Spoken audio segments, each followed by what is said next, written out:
వర్గీకరణకు వ్యతిరేకంగా ఎండీడబ్ల్యూ ఆధ్వర్యంలో తాళ్లరేవు ఎంఆర్ఓ ఆఫీస్ వద్ద ధర్నా నిర్వహించడం జరిగింది. ఈ సందర్భంగా మండల దళిత వెల్ఫేర్ అసోసియేషన్ అధ్యక్షుడు కన్నీడి వెంకటరమణ మాట్లాడుతూ కేంద్ర రాష్ట్ర ప్రభుత్వాలు ఎస్సీ రిజర్వేషన్ వర్గీకరణ ఆలోచనను తక్షణమే విరమించుకోవాలని, ప్రస్తుతం ఉమ్మడిగా ఉన్న 15% రిజర్వేషన్లను విడదీయడం సరైన పద్ధతి కాదన్నారు. కేంద్ర రాష్ట్ర ప్రభుత్వాలు ఎస్సీ రిజర్వేషన్ వర్గీకరణ ఆలోచనను తక్షణమే విరమించుకోవాలని, ప్రస్తుతం ఉమ్మడిగా ఉన్న 15% రిజర్వేషన్లను విడదీయడం సరైన పద్ధతి కాదన్నారు. అనంతరం సెక్రటరీ కుసుమ శ్రీనివాస్ మాట్లాడుతూ రిజర్వేషన్లను ముక్కలుగా చేయడం రాజ్యాంగ విరుద్ధమన్నారు. అనంతరం రొక్క లోవరాజు మాట్లాడుతూ ఎస్సీలు అందరూ కలిసి కూటమి ప్రభుత్వాన్ని నిలబెడితే ఇప్పుడు ఎస్సీల మధ్య చిచ్చులు పెడుతున్నారన్నారు. ఈ కార్యక్రమంలో సీనియర్ దళిత నాయకులు, యూత్ సభ్యులు భారీ ఎత్తున పాల్గొన్నారు. మరి అంబేద్కర్ భవనం వద్ద నుండి ఎంఆర్ఓ రెవెన్యూ ఆఫీస్ వద్దకు మరి చిన్న ఎత్తున నిరసన కార్యక్రమంను చేపట్టడం జరిగింది. అయితే ఉమ్మడిగా ఉన్నటువంటి రిజర్వేషన్ను విడదీయడం అనేది చాలా భయమైనటువంటి పరిస్థితి.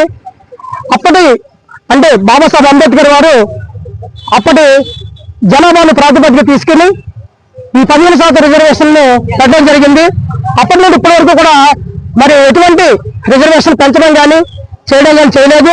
అయితే ఉన్నటువంటి రిజర్వేషన్ ముక్కలుగా చేయాలని చెప్పేసి ప్రభుత్వం ఆలోచన చేస్తూ ఉంది. అయితే ఉన్నటువంటి రిజర్వేషన్ పెంచడం కాకుండా ఇంకా రిజర్వేషన్ పెంచినట్లయితే మరి మానవులందరూ కూడా న్యాయం చేసేట్లు జరుగుతుంది. ఇప్పుడు ఉన్నటువంటి 15 రిజర్వేషన్ శాతాన్ని 35% పెంచి మరి పెంచినట్లయితే మరి వాళ్ళకి మానవాదులకు కూడా న్యాయం జరుగుతుందని చెప్పేసి మీ అందరికీ తెలియజేస్తున్నాను.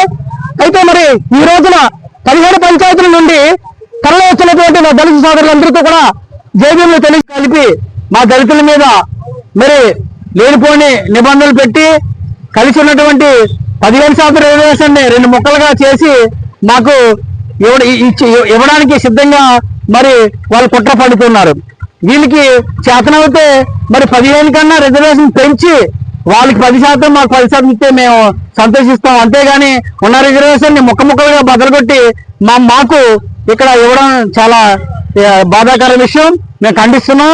మండల దళిత వెల్ఫేర్ యునైటెడ్ అసోసియేషన్ తరఫు నుండి మేము ఇక్కడ నిరసన వ్యక్తం చేస్తున్నాం. మాకు అన్యాయం జరిగితే మరి ఊరుకునే ప్రసక్తే లేదు. మానంతా ఏకతాటిగా మరి వచ్చే గవర్నమెంట్ మరి దించుతాం ఈ యొక్క అని తెలియజేస్తున్నాం. చేస్తున్నానండి. ఈరోజు మాలలో అందరూ కూడా ఒక వర్గీకరణపై మేము ఇక్కడ నిరసన చేపట్టడం జరిగిందండి. దానిపై రాష్ట్రం, కేంద్ర ప్రభుత్వం మాలల మీద ఈరోజు మాకెంతో అన్యాయం జరుగుతుందండి. మాలలందరినీ కూడా మా రిజర్వేషన్ తగ్గించేసి మాకు అన్యాయం చేస్తున్నారు. రాష్ట్రం, కేంద్ర ప్రభుత్వం కూడా